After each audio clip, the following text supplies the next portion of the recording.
ዛሬ የተሰበሰብነው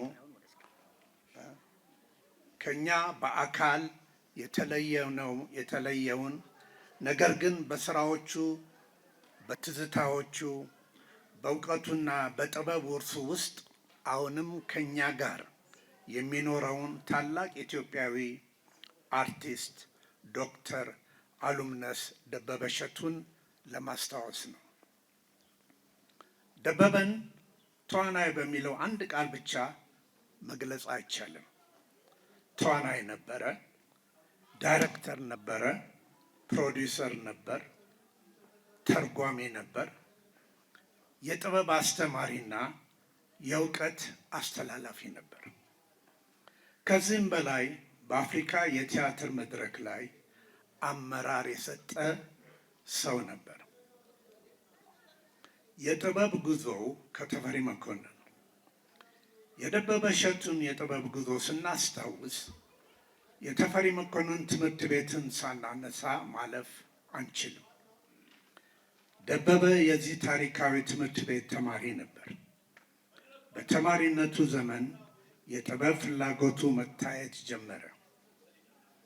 በ8ኛ ክፍል ትምህርቱን ሲያጠናቅቅም ትምህርት ቤቱ ባዘጋጀው የመሰነባበቻ የቲያትር ዝግጅት ላይ በጊዜው ትምህርት ቤቱ ወንዶች ብቻ ስለነበሩ ሴቶች ስላልነበሩ የሴት ገጸ ባህሪን በመወከል መድረክ ላይ ተወነ። ለሌሎች የተማሪነት ዘመን ትዝታ ብቻ ሊሆን ቢችልም ለደበበ ግን የረጅሙ የጥበብ ጉዞ መጀመሪያ ነበር። ትልቅ የጥበብ ጉዞ ብዙ ጊዜ በትንሽ የትምህርት ቤት መድረክ ይጀምራል። ይህ የተፈሪ መኮንንና የደበበ ትስስር ግን በተማሪነቱ አልተጠናቀቀም። እስከ ሕይወቱ መጨረሻ ድረስ ቀጠለ። ደበበ እሸቱ እስከ ሕይወቱ መጨረሻ ድረስ ደግሞ የተፈሪ መኮንን የቀድሞ ተማሪዎች ማህበር አሶሲዬሽን የቦርድ አባል ሆኖ አገልግሏል። በሃንጋሪ ያደረገው ትምህርት ደበበ በተፈሪ መኮንን ያገኘውን የጥበብ ፍላጎት በዚያ አላቆመም። የሙያውን እውቀት ለማጠናከር ወደ ኡሽትቡሽ ሎላንድ በቡዳፔስት ሃንጋሪ ሄዶ የቲያትርና የጥበብ ትምህርት ተከታተለ።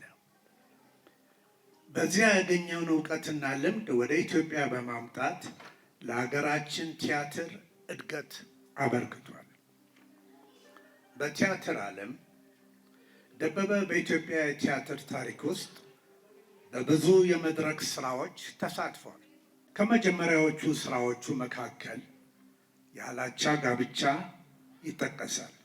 በኋላም ሮሚዮና ጁሊየት፣ ኦቴሎ እና ሌሎች የኢትዮጵያና የዓለም ታዋቂ ቲያትሮች ውስጥ በመተወን ችሎታውን አሳይቷል። ተዋናይ ብቻ አልነበረም። በብዙ የቲያትር ስራዎች ዲሬክተር እና ፕሮዲውሰር ሆኖ በመስራት ለቀጣዩ ትውልድ መንገድ ከፍቷል። በፊልም ዓለም የደበበ ጥበብ በቲያትር መድረክ አልተወሰነም። በፊልም ዓለምም ትልቅ አሻራ አሳርፏል። አሲዝን ኢን ሄል ፊልም የንጉሥ ዳግማዊ ምኒልክን ገጸ ባህሪ ተወክሏል። በሻፍት ኢን አፍሪካ ደግሞ የዋሳን ሚና በመጫወት የኢትዮጵያዊ ተዋናይ ችሎታ በዓለም አቀፍ የፊልም መድረክ ላይ አሳይቷል። ተርጓሚው ደበበ። የደበበ እሸቱ ታላቅነት በመድረክና በፊልም ብቻ አልተወሰነም። እውቀትን ከአንድ ቋንቋ ወደ ሌላ በማስተላለፍም ትልቅ ስራ ሰርቷል። የኮንስታንቲን ስታኒስላቭስኪ አን አክተር ፕሪፔርስ መጽሐፉን ወደ አማርኛ ተርጉሟል። እንዲሁም ዘ ሬድ ቲርስ፣ ዘ አቢሲኒያ፣ ዘ ፓውደር ባረል የተሰኙ መጽሐፍትን ወደ አማርኛ ተርጉሟል። ስለዚህ ደበበ በመድረክ ላይ ብቻ የሚታይ አርቲስት አልነበረም። የዓለምን እውቀት ወደ አማርኛ የሚያመጣ የእውቀት ድልድይ ነበር። የአፍሪካ የቲያትር አመራር ደበበ እሸቱ በኢትዮጵያ ብቻ የተወሰነ አርቲስት አልነበረም። የጥበብ አስተዋጽኦ የኢትዮጵያን ድንበር አልፎ ወደ አፍሪካ አህጉር ተስፋፍቷል። ደበበ እሸቱ የአፍሪካን ቲያትር ማህበር ፕሬዝዳንት ሆኖ ለ12 ዓመታት አገልግሏል። ይህ ረጅም የአመራር ጉዞ የእሱን የቲያትር እውቀትና ችሎታ ብቻ ሳይሆን ለአፍሪካ የቲያትር ልማት የነበረውን ቁርጠኝነት፣ አመራርና ተሳትፎ ያሳያል።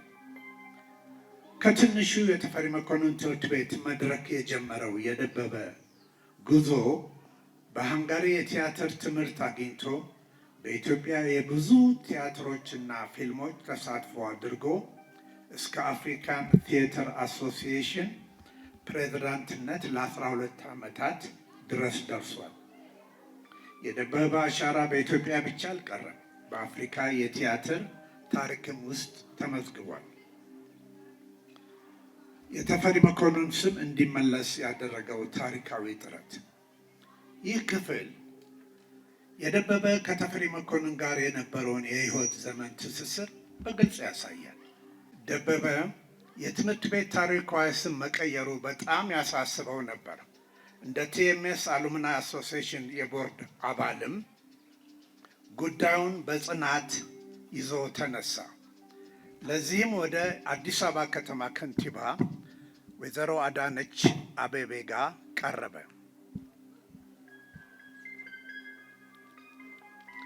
በዚያ ታሪካዊ ወቅት ደበበ ብቻውን አልነበረም። ከመሞቴ በፊት የተፈሪ መኮንን ስም መልሱልኝ። ይህ የአንድ ስም ጥያቄ ብቻ አልነበረም። የታሪክ፣ የማንነት፣ የትምህርት ቤቱ ቅርስና የቀድሞ ተማሪዎች የጋራ ማንነት ጥያቄ ነበር። ከንቲባ አዳነች አቤቤ የዚህን ጥያቄ ታሪካዊና ስሜታዊ ክብደት በመረዳት ተፈሪ መኮንን ስም እንዲመለስ አደረጉልን። ከሁሉም በላይ ደስ የሚያሰኘው ግን ደበበ እሸቱ ይህን ምኞቱን በሕይወቱ ሳይለይ እውን ሆኖ ማየቱ ነው። በዚህ ሁላችንም ደስተኞች ነን።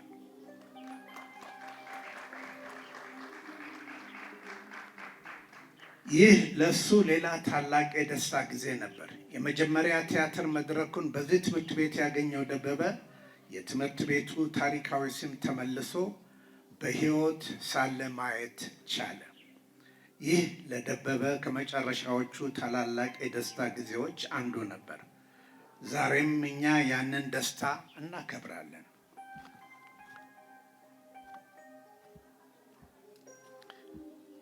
የቤተሰብ ሕይወቱ ደበበ እሸቱ እንደ አንድ ታላቅ አርቲስት ብቻ ማስታወስ የሕይወቱን አንድ ትልቅ ክፍል መተው ነው። ከመድረክ ብርሃንና ከስነ ጥበብ ዓለም በስተጀርባ ደበበ በመጀመሪያ የቤተሰቡ ሰው ነበር። ከባለቤቱ ከወይዘሮ አልማዝ ደጀኔ ጋር የገነባው ትዳር የሕይወቱ ዋና መሰረት ነበር። አብረው በፍቅር በመተሳሰብና በቤተሰብ እሴት የተመሰረተ ሕይወት ገነቡ። ደበበ እሸቱና ወይዘሮ አልማዝ ደጀኔ 4 ልጆችን አፍርተው በፍቅርና በእሴት አሳደጉ። ዛሬ የእነዚህ 4 ልጆች ሕይወት የደበበን ስም፣ ትምህርትና ትውስታ ወደፊት የሚያስተላልፍ የቤተሰብ ትሩፋት ነው። ዛሬ በዚህ የመታሰቢያ ቀን በተለይ ለወይዘሮ አልማዝ ደጀኔ፣ ለ4 ልጆቹ፣ ለ8 የልጅ ልጆቹና ለመላው ቤተሰቡ ያለንን ፍቅር፣ ክብርና ርኅራኄ እንገልጻለን። እዚህ ላይ ባለኝ መረጃ መሰረት 8 የልጅ ልጆች እንደነበሩ ነው የማውቀው። ጨምሮ ከሆነ እታረማለሁ። 1 ዓመት ቢያልፍም የባለቤት የአባትና የአያት ቦታ በምንም ነገር ሊተካ አይችልም። ነገር ግን ደበበ ለቤተሰቡ የተወው ፍቅር፣ የተከተለው እሴትና የተወው መልካም ስም በ4 ልጆቹና በ8 የልጅ ልጆቹ ውስጥ ሲቀጥል እርሱም በቤተሰቡ መካከል ሕያው ሆኖ ይኖራል። የደበበ እሸቱ ሕይወት ትውስታ ነው። ትውስታ ደግሞ በቤተሰቡ ውስጥ ሕያው ነው።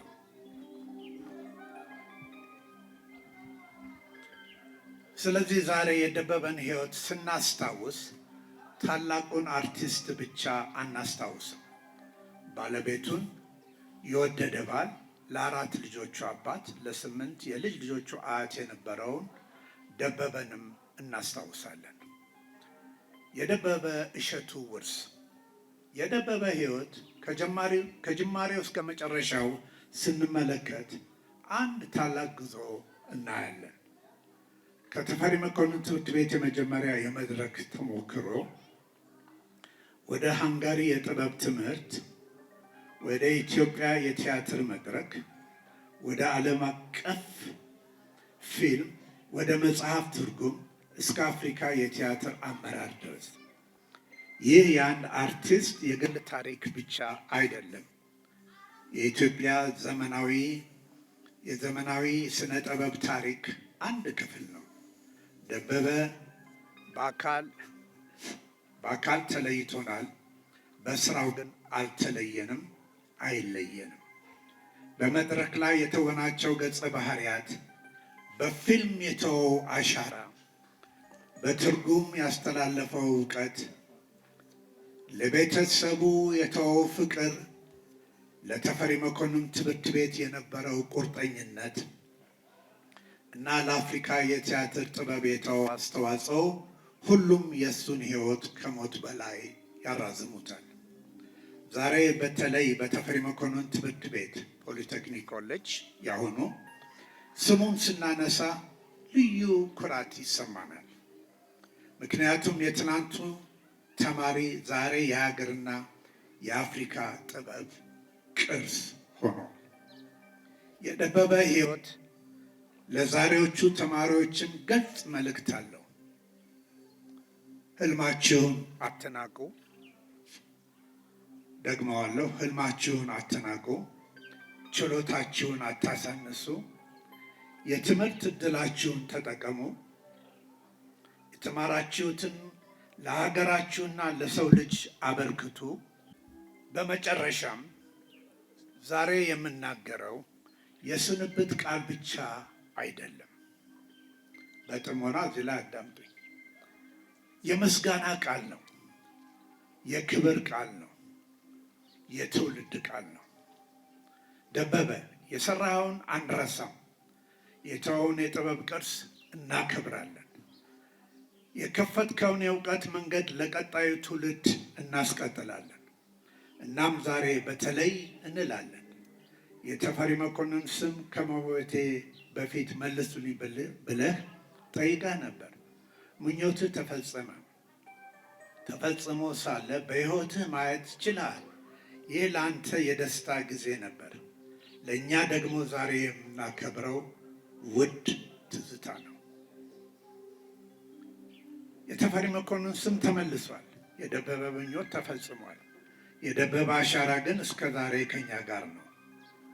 ክብር ለአርቲስት ዶክተር ደበበ እሸቱ፣ ክብር ለተፈሪ መኮንን ታሪክ፣ ክብር ለተፈሪ መኮንን የቀድሞ ተማሪዎች ማህበር፣ ምስጋና ለዲን ተሾመ ፈይሳ፣ ክብር ለደበበ እሸቱ የአፍሪካ የቲያትር አመራርና ውርስ። የአርቲስት ዶክተር ደበበ እሸቱ ትውስታ ዘላለማዊ ይሁን። ስሙና ስራው ለትውልድ ይቆይ። ነፍሱ በሰላም ትረፍ። አመሰግናለሁ።